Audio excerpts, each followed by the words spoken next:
Hello everyone, welcome back to my channel school diary. So आज हम करेंगे हिंदी के खुलते पंख की पढ़ाई। सो देखिए, पार्ट 11 तक हमने कर लिया था, कालू चाट वाला तक। अब हम करते हैं हमारा पार्ट 12 जिसका नाम है नृप का महल।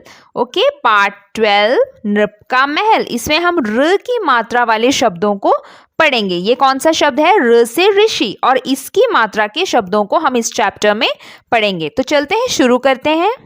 सो देखिए, ये है हमारा पार्ट। यहाँ पे हम र से ऋषि की मात्रा लगाकर शब्दों को पढ़ेंगे। ठीक है, ये होता है, ऐसे लिखते हैं र से ऋषि। और ये देखिए, जो ऋषि के नीचे इस तरीके से जो एक साइन है, वही हम जो है अक्षर में लगाते हैं र की मात्रा के लिए। जैसे कि यहाँ पर देखिए, ये क्या है? न प। हमें पता है कि ये न प है, पर जब न के नीचे हमने इस तरीके से एक छोटा सा सी लिख दिया, ठीक है, तो वो बन गया नृ। ठीक है, सो र की मात्रा आ गई न में और न बन गया नृ, नृप। एंड ये ऋषि, ये क्या है? व में र की मात्रा वृषभ, वृषभ। देन व में र की मात्रा वृक्ष, वृक्ष यानी पेड़। देन म में र की मात्रा मृग, मृग। ठीक है, तो इस तरीके से हमें शब्दों को पढ़ना है र की मात्रा डालकर। आगे भी बहुत सारे शब्द दिए हैं, इनको बोल बोल कर पढ़ना है। देखिए, ग में र की मात्रा गृह, गृह। त में र की मात्रा तृण, तृण। घ र घृ त।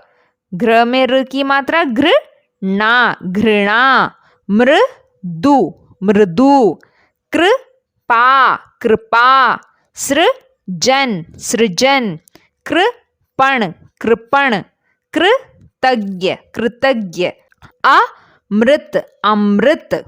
मृणाल, मृणाल। वृहद, वृहद। कृपाण, कृपाण। कृपया, कृपया। कृपालु, कृपालु। मृदा, मृदा। मृतक, मृतक। दृग, दृग। वृथा, वृथा। गृहपति, गृहपति। सो इस तरीके से आप र की मात्रा डालकर इन शब्दों को पढ़िए और लिख लिख के भी उसकी प्रैक्टिस करिए। ठीक है, यहाँ पर भी देखिए, आपको ये जो डॉट्स हैं, इनके ऊपर ये वर्ड्स को लिखना है। तो चलिए, अब हम आ गए हैं पाठ पे। तो पाठ का नाम है नृप का महल। नृप क्या होता है? नृप भी एक संस्कृत वर्ड है।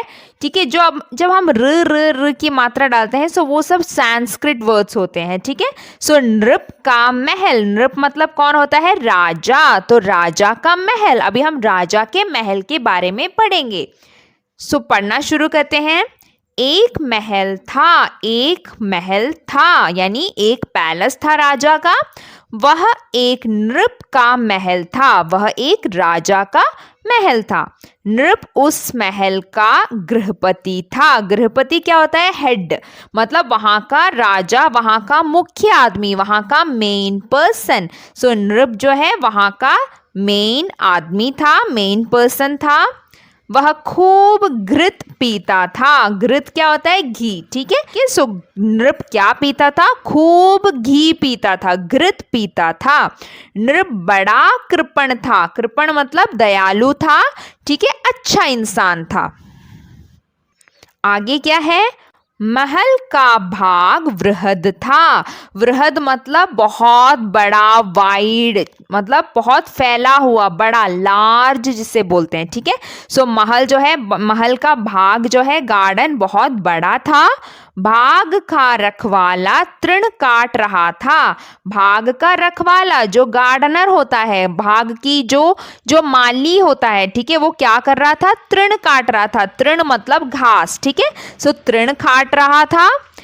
एक मृग वह तृण खा रहा था। एक मृग, ये कौन है? हिरण। ठीक है, जो हिरण है वो क्या कर रहा था? तृण खा रहा था, वहां का घास खा रहा था। सो आपको याद रखना है इन सब का मतलब क्या है। ठीक है, जैसे कि हमने बहुत सारे ऐसे वर्ड्स पढ़ी जो हम डेली यूज में नहीं बोलते हैं। ठीक है, वृहद बहुत बड़ा, बहुत लार्ज। तृण घास, और मृग मतलब हिरण। ठीक है, सो इतना ही है चैप्टर, बहुत ही छोटा है। ठीक है, आगे देखते हैं। सिर्फ राजा के महल के बारे में 2-3 लाइन में बताया है और कुछ नहीं है चैप्टर में। चित्र देखकर र की मात्रा लगाओ। यहाँ पे हमें क्या करना है, इन शब्दों में र की मात्रा लगाना है। ठीक है, जैसे देखिए हमें पता है घास को बोलते हैं तृण, यहाँ पे सिर्फ त न लिखा है, सो आप उसको तृण कैसे करेंगे, त में आप छोटा सा सी लिखेंगे और वो त्र हो जाएगा। ठीक है, तृण गह, गृह बनाना है हमें इसको। सो यहाँ पे इस तरीके से गृह, देन मृग एंड नृप, इस तरीके से मात्रा लगाकर इनको पढ़ना है। आगे देखिए पाठ के क्वेश्चन आंसर्स हैं, तो मैं आपको ये कॉपी में दिखाती हूँ। देखिए, महल का मालिक कौन था? महल का मालिक कौन था? ये देखिए, महल का मालिक नृप था, यानी राजा था, नृप था। देन क्वेश्चन नंबर 2, नृप क्या पीता था? नृप क्या पीता था? घी खाता था, है ना, घी पीता था। सो लिखेंगे नृप घृत पीता था। देन थर्ड वन, बाघ का रखवाला क्या कर रहा था? बाघ का रखवाला तो घास काट रहा था, उसको कैसे लिखेंगे? बाघ का रखवाला तृण काट रहा था, तृण मतलब घास। मृग क्या खा रहा था? मृग तो घास खा रहा था, है ना, सो मृग का भी हम तृण ही लिखेंगे, मृग तृण खा रहा था। सो लाइक दिस आपको जो है क्वेश्चन आंसर्स अपनी कॉपी में लिखना है और उनको याद करना है, एग्जाम में आएगा। नेक्स्ट है हमारा शब्द बनाओ। सो देखिए ये गतिविधि हम कैसे करेंगे, यहाँ पे देखिए कृ दिया है और शी, सो इन दोनों को मिलाकर यहाँ पे हमें न्यू शब्द मिलेगा, कृषि। देन नेक्स्ट है कृपा, कृपा लिखेंगे। देन कृपाण, कृपाण, देखिए मैं आपको कॉपी में दिखाती हूँ, ये स्कूल में भी करवाया गया है इस तरीके से। ये देखिए आपको इस तरीके से ये फिल करना है, ठीक है। कृपाण, कृपाण। कृषक, कृषक। नेक्स्ट मृग, मृग। मृदा, मृदा। मृतक, मृतक। मृदु, मृदु। इस तरीके से आपको ये एक्सरसाइज कंप्लीट करनी है। ओके, सो यहाँ पर हमारा ये पार्ट खत्म होता है। अगला पार्ट करेंगे अगले वीडियो में। सो अगर आपको वीडियो अच्छी लगे तो लाइक शेयर सब्सक्राइब जरूर करिएगा। तो मिलते हैं अपने अगले वीडियो में। Bye bye.